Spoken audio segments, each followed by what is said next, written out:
Strategic Hotbox with Dr. Brandi Stankovic. Discussing leadership, business, and how to take control of your life and achieve greatness. From the streets of Las Vegas, energized, informed, and never diluted. It's time to kick some ass. Hello, welcome back to the Strategic Hotbox. It's your girl, Dr. Brandi Stankovic. Hi, I'm glad that you're here. Today, we're going to talk about leadership in the gig economy. Let's get started. As you may know, at the Strategic Hotbox, we break things down into learn, the love, and the kick-ass. If this is your first time joining us, welcome. You're going to love it. And if you're just old news, this is old news. I'm so glad you're back here with us. You're going to like today's topic. We're going to talk about this new thing called the gig economy. It's not really that new, but it's certainly becoming very prevalent. It's in our faces. It's everywhere. Several of you that are listening probably have a few gigs on the side. And we are, as consumers, definitely impacted by gigs. And we always break things into the learn, the love, and the kick-ass. In the learn section, we'll talk about the topic, we'll dig in, we'll get our feet wet, we'll roll up our sleeves. In the love section, we'll bring in a subject matter expert. I think you're going to love her today. She is going to share her experience of what she's done in this area and how she's been kicking ass. And then, of course, as always, we'll leave you with some ways and strategies that you can start making a difference in your life today. So business, as consumers, we're becoming, let's face it, a little high maintenance. And I feel like, as a person that's out purchasing, as somebody that's out in, consuming goods, that we want things now, and we want things exactly how we want them. And we want things exactly tailored to us in this customized and perfect way. And we live in this just really gratifying and instantaneous environment. And because of that, businesses are always just searching to find ways to continue to grow. And one of the ways that many businesses are doing that is with experiential marketing. And this methodology is growing, and it's a trend of business strategy that is building faster and faster. And it urges or tries or endeavors out to directly engage the current and future consumers by allowing them to try products, by allowing them to experience the brand firsthand. And you can think of this in a few different ways. And it's been happening in a lot of ways for a long time, but of course becoming more and more prevalent. So it could be as simple as like a test drive, right? So you wouldn't want to buy a vehicle until you drive the car. But when you take test drives to the next level by having it be more of an experience in the drive. And so I know that Harley Davidson and a few other brands are doing things like that. Or it could be, some sort of experience that you have, even like breweries. Has anybody been to a brewery lately where it's maybe the Heineken brewery or the Guinness brewery or some of the global breweries will have an entire, even Coors here in the United States, will have an entire experience that you're going through, where you're going through the whole process of the brew process, but also tasting all along the way and getting to know the experience of the brand bigger than just a particular product or service. And so organizations really are becoming more transformed, evolving, and adapting to this new emerging need of the consumer. And because of that, then there's a changing workforce. And part of this changing workforce is the gig economy that's come from that. And gig economy, for anybody that this is the first time that you maybe have heard that term, the gig economy really is surrounding the concept of an independent contractor, or a person that does and completes a gig, like one little particular gig. And so it might be an artist, it might be a freelance writer, it might be any sort of independent kind of person. So it could be an Uber driver, and somebody that is just doing something one time, and they're in charge of their life, they're in charge of their business, and they may work for some grander organization, but only for that one particular moment. And so this flexibility that it allows the workforce is pretty amazing.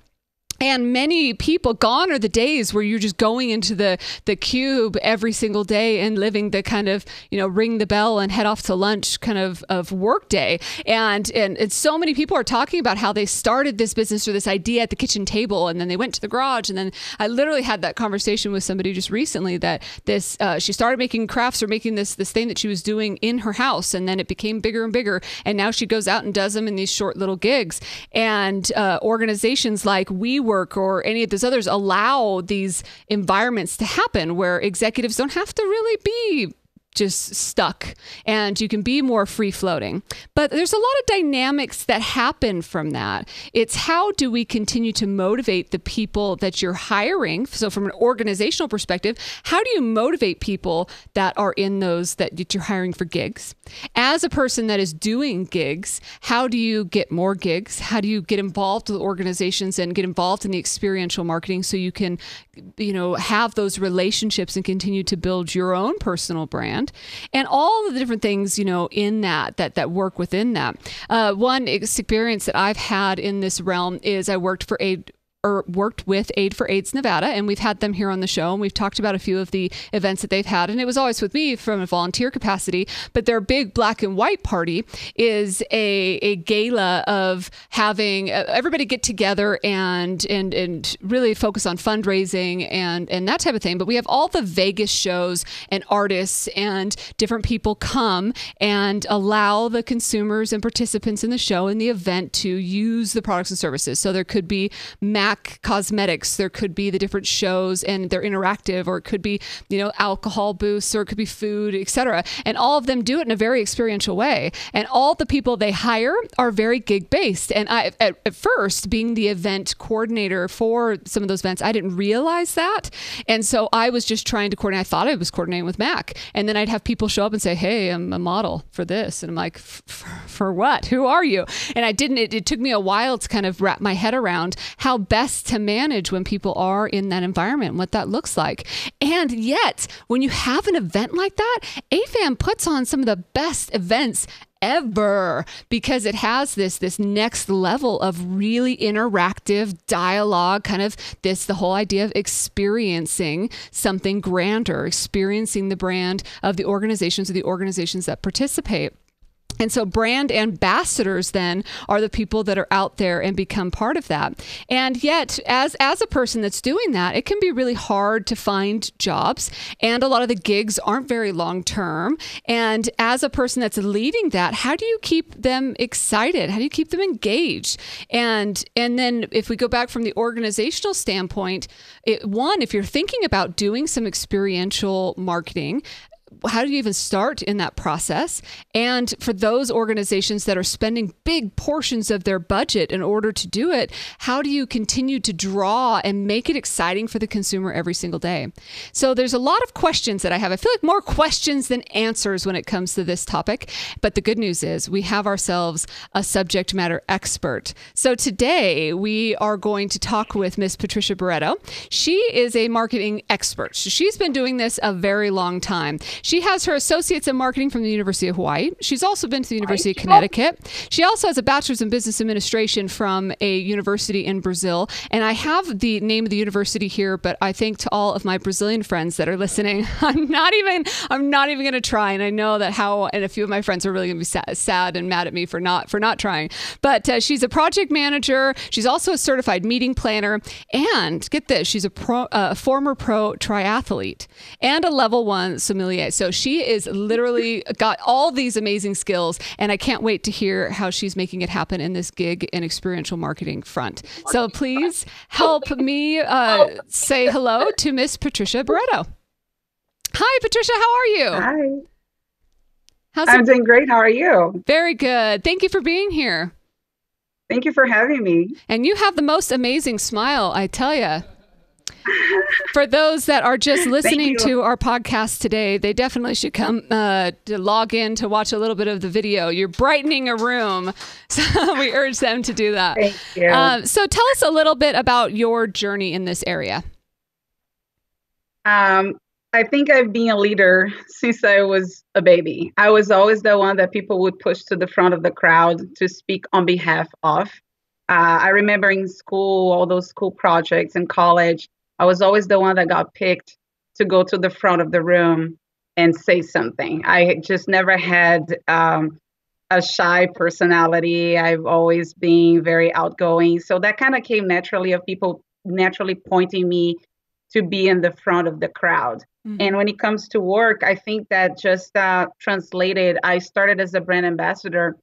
And when you are a brand ambassador, some situations arise that you have to think quick and you have to make a decision on behalf of the client. And a lot of times when those situations would come and people would look at each other and be like, what do we do? I would be the one who would be like, okay, this is what we're going to do. You do this and that. And it just came naturally. And from there, people see it.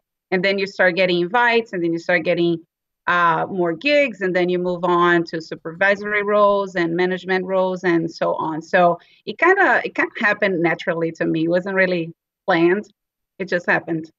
And so when you're talking about gigs and different invites, what are some of the gigs and things that you've done in your career? Well, starting as a brand ambassador, we pretty much promote everything, right? We promote from services to CPG to places. It's pretty much about educating consumers about a specific brand. Mm-hmm. So I've worked with large brands such as State Farm. I've worked with Metro PCS. I've worked with Procter & Gamble. I've worked with the Jack Daniel's line of whiskeys. I've worked with all sorts of brands you can imagine. So I feel like I've represented pretty much every consumer, every household name that if you look around, I can see, oh, I've worked for Panasonic. Oh, I've worked for Dell. Oh, I've worked for Apple and so on. So that's pretty cool. That's I definitely had a lot of exposure to different types of products. Yeah. And how long has this kind of concept of experiential marketing or hiring people as a brand ambassador been around? It's fairly new. If you think about marketing in general, print has been around forever. I would say for the past 10 to 15 years, that's when people started to realize that the face-to-face interaction is what actually matters. We're all humans at the end of the day. We want to talk and we want to touch and we want to feel. And like you mentioned in the beginning, we are in a time of we want things now, mm-hmm. and we want things right away. And so the brands starting to realize that just printing ads out there wasn't as effective as actually making people try and touch it and feel it. So I would say for the past 10 to 15 years, that's when things started catching up.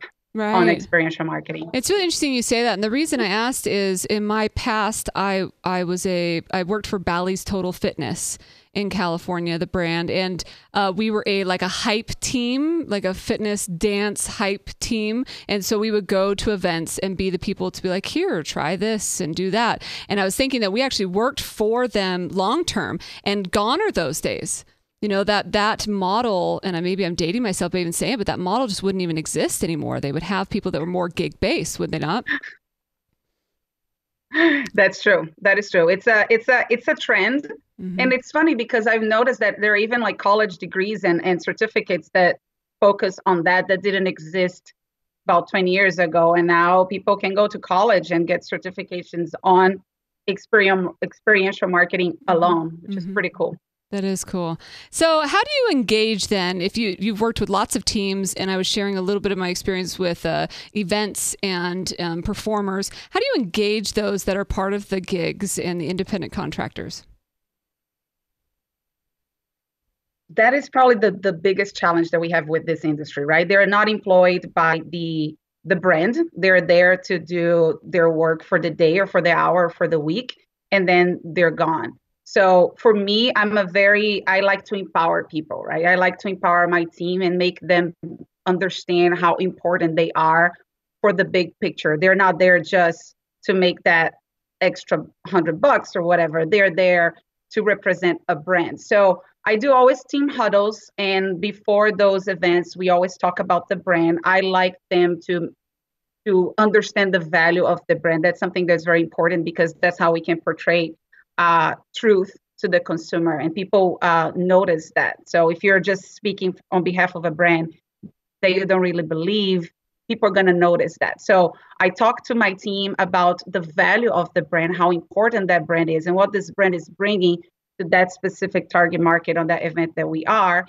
and get them excited about it. So suddenly they are now excited about be representing such and such brand, and that comes naturally. The consumers notice that. And they do feel like a part of something bigger than just like a one-time gig.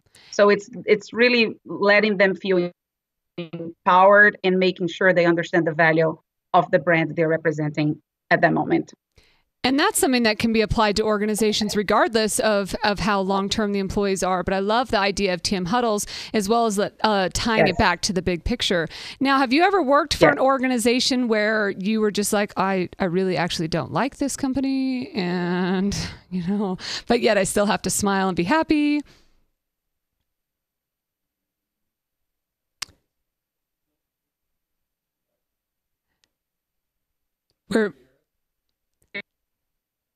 We are right now checking. Okay. There you are. Hello. Yes. Please?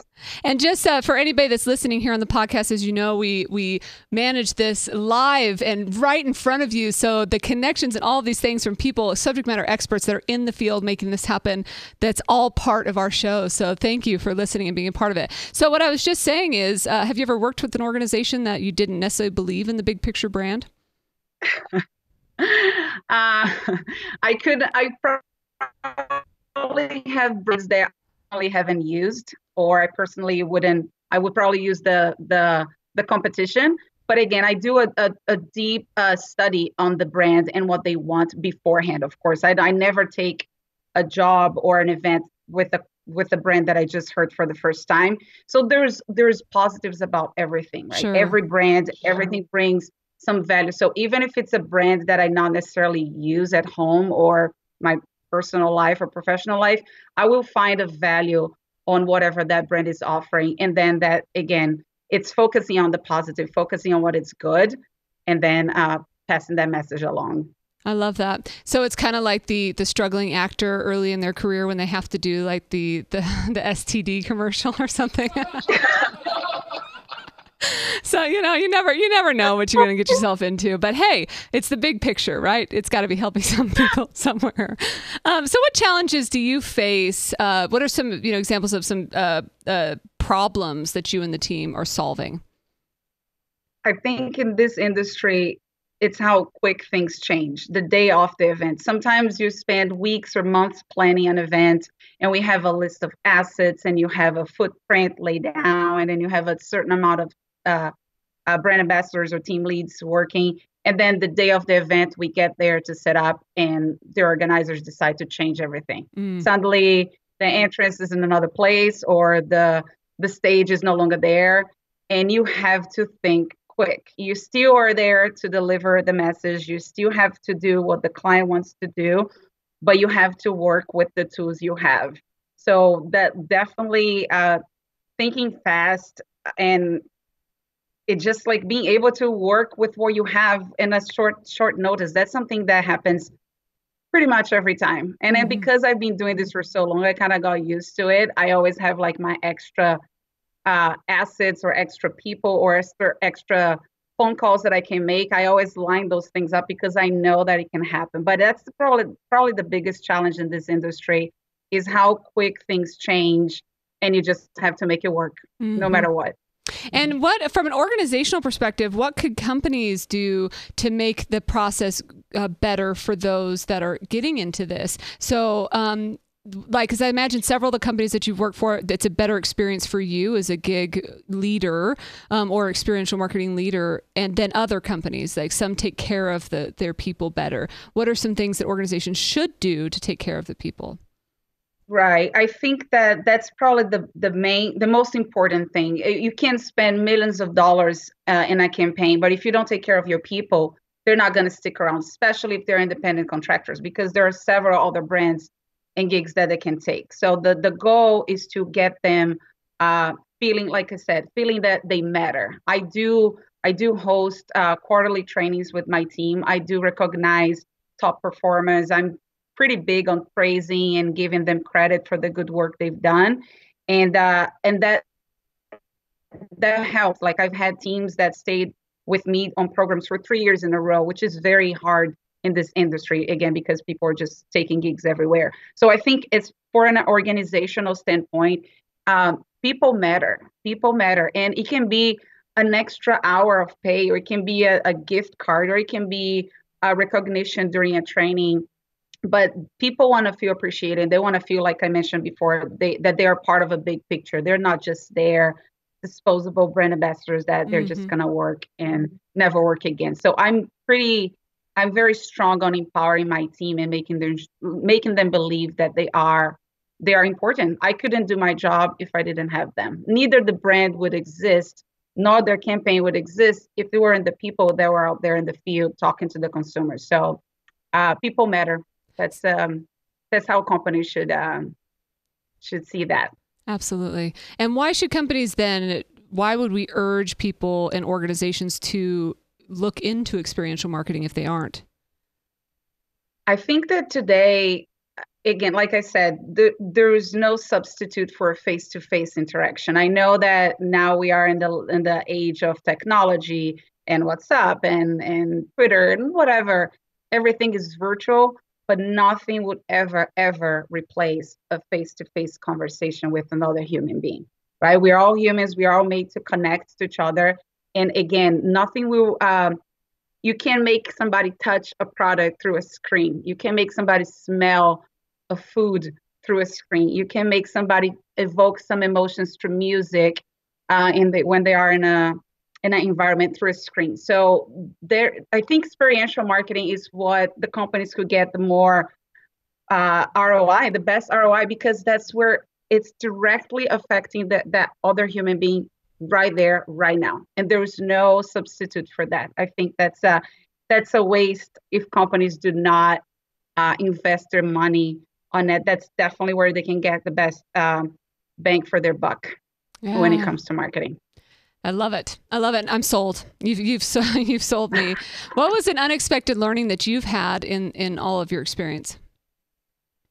I think the biggest thing I learned with all those years is that people respond to a stimulus differently.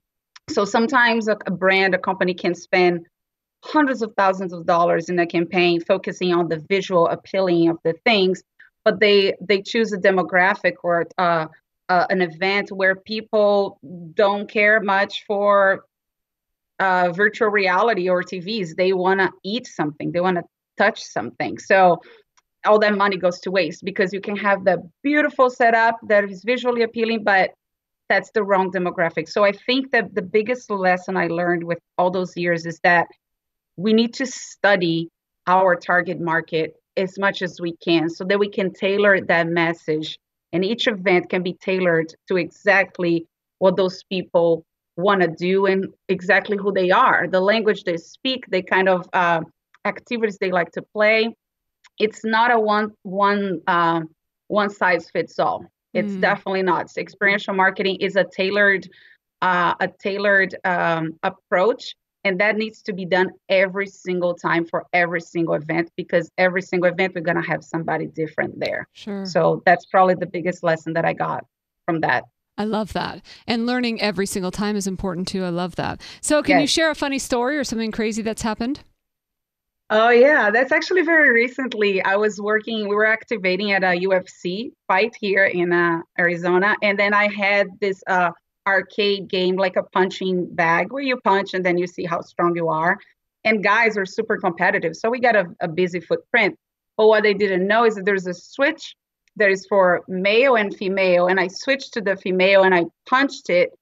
And I got like 950. And all the guys were like, whoa.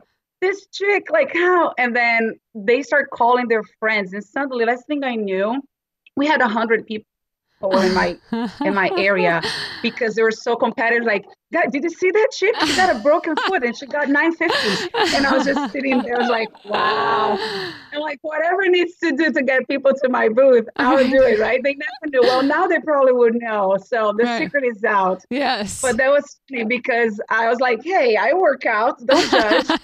But they didn't know that it was in the female mode. I would probably have gotten like 200 if I had put punched in the guy mode. But hey, it got busy. Yeah. So that was great. And people were talking about the brand after that. So that's what matters. It is what matters. I love that. One time I was working with AFAN and we had all of our gig people had to come in costume, and we weren't specific on the costume. They just were coming in costume, and somebody came and the event that we had was at a university, and somebody came in some sort of video game costume that included high powered weapons, and they were fake weapons, but they came with these weapons as part of their costume. And I'm looking at this person going, no, turn around before we have like the police here at this, at the university. Like sometimes there's some of these moments, but like you said, you just have to handle it. You just got to think on your feet and just handle it. Yeah. So can you share a bold action item or takeaway for our listeners? I think that's something that I do with my life and my career. You got to own your strengths and your weaknesses, right? We all are here to learn. And even though I've been doing this for a long time, I still learn everything every day and every event. So I know my strengths. I know my weaknesses. I think as strong leaders, they are very self-aware. And I surround myself with people who are going to add greatness to my team. I know my team from like the back of my hand, and I know also my limitations. So I think it not only in experiential marketing, but in any industry, you surround yourself with the right people, with people that complement your skills, and then that's recipe for success. So own your strength and own your weaknesses, and surround yourself with great people, and then you're gonna be successful in anything you do. I love that. And if people wanted to get a hold of you, how could they do that? They can see my website. I have a portfolio that kind of shows a little bit of the large events that I've worked with, State Farm or Metro, or some events I did the iHeartRadio. There's photos, there's testimonials. So my website is www.patriciabarretto.com, or they can find me on LinkedIn. They can just find my name, or they can shoot me an email at patricia_8883@hotmail.com if they want any help or any consulting, managing their brand and taking everything to that next level in terms of experiential marketing. Awesome. Well, thank you very much for being here. I really enjoyed it. Thank you for having me. It was a pleasure. Have a good one. Bye. Bye. Hello, this is Marvin A. Thief, social media expert from Las Vegas, Nevada, and you're listening to Brandi Stankovic on the Strategic Hotbox. So listen up. You may get to learn something new while you get to enjoy listening to Brandi. Good luck, guys. Thank you to Marvin for that shout out. It was one of the actual original shout outs we ever received, and it's finally making its way here on the Strategic Hotbox. He's out now exploring the world. And thank you again to Patricia. It's that time. It's my favorite time, your favorite time. It's time to kick some ass. Here's your top 5.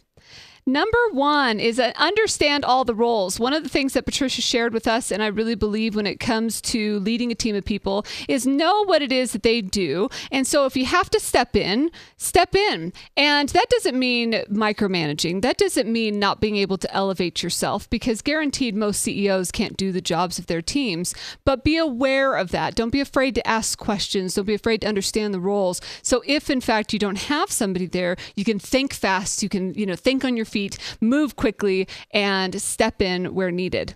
Number 2 is to check your baggage. Get that stuff under the plane. You don't need to have it with you. And when it comes to experiential marketing, when it comes to running an event, when it comes to just being a leader or being an overall general badass, you have to check your baggage. There ain't no time to deal with that. Anything that you have that was hanging over your head, anything that you have in your life that's just weighing you down, it's time to just check it. It's time to just let it go, because you got to focus on the now, focus on the results of the client, focus on the results of the event, what it is that you want to accomplish. Check the baggage.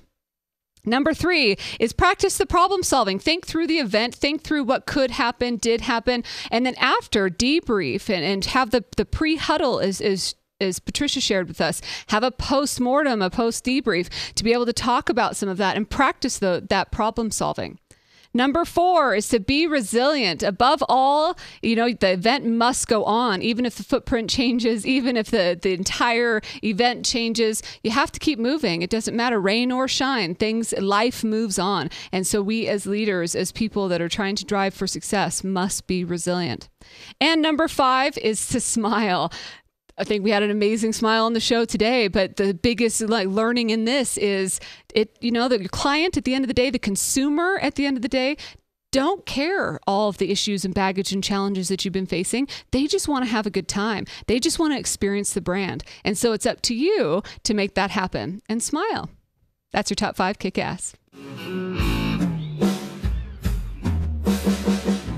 Thank you again to Patricia Barretto for being here. You can find her information out on our website, along with all of our other guests. And as always, we urge you to head out to our website and give us some feedback. That's www.strategichotbox.com, or find us on Instagram, Twitter, Facebook. We're everywhere. Come find us. Come hang out. Until I see you again, get out there and kick some ass.